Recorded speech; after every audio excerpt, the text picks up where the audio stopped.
First തന്നെ ഈ വാസലിൻ്റെ ഗ്ലൂട്ടാഹൈ SPF 50 PA++, ഇത് എൻ്റെ ഫ്രണ്ടിൻ്റെ ഞാൻ യൂസ് ചെയ്തിട്ടുണ്ട്, അതുകൊണ്ട് ഞാൻ വാങ്ങിച്ചത്. നല്ല അപ്പോൾ യൂസ് ചെയ്തപ്പോൾ നല്ലതായിട്ട് എനിക്ക് തോന്നി. പിന്നെ ഈ ക്രീം ഞാൻ ഇതിനു മുമ്പ് യൂസ് ചെയ്തിട്ടുണ്ട്, അതുകൊണ്ടാണ് നല്ലതായിരുന്നു. പിന്നെ ഈ സിമ്പിളിൻ്റെ ഫേസ് വാഷ്, അത് എനിക്ക് അറിഞ്ഞുകൂടാ, ബട്ട് നോക്കിയിട്ട് പറയാം.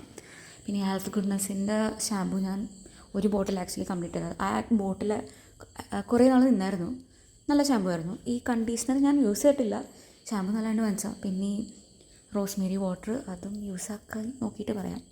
പിന്നെ ഈ ഡിയോഡ്രൻ്റാണ് വാങ്ങിച്ചത്, നല്ല സ്മെല്ലാണ്, ഇന്നും യൂസ് ആക്കിയിട്ടുള്ളതാണ്. പിന്നെ ഈ ബീട്രൂട്ട് ലിപ് ബാം, എനിക്കറിയില്ല, ഞാൻ ഫസ്റ്റ് കയ്യിലിട്ട് നോക്കിയപ്പോൾ വലിയ ടിൻ്റൊന്നും കണ്ടില്ല. പിന്നെ ചുണ്ടത്തിട്ട് നോക്കിയപ്പോൾ അത്യാവശ്യം ജസ്റ്റ് ടിൻ്റ് കാണാൻ പറ്റുന്നുണ്ട് ചെറുതായിട്ട്, ബട്ട് ഭയങ്കര മോയ്സ്ചറൈസിങ് ഒന്നുമല്ല, അത് നമ്മൾ ഒരുപാട് തേക്കുന്നുണ്ട്, എന്നാലും വലിയ കാര്യം തോന്നുന്നില്ല. പിന്നെ ഈ ഷീറ്റ് മാസ്ക് ഫ്രീ ആയിട്ട് ചെയ്താൽ, അല്ലാണ്ട് ഞാൻ വാങ്ങിക്കില്ലല്ലോ. പിന്നെ ഈ ഒരു ഓവർനൈറ്റ് ക്രീമാണ്, ഇത് ഞാൻ യൂസ് ആക്കിയിട്ടില്ല, ബട്ട് കേട്ടേക്കണത് അത്യാവശ്യം നല്ല മോയ്സ്ചറൈസിങ് ആണ്. എൻ്റെ കൈയൊക്കെ ഭയങ്കര ഡ്രൈ ആയിട്ട് വാങ്ങിച്ചതാണ്.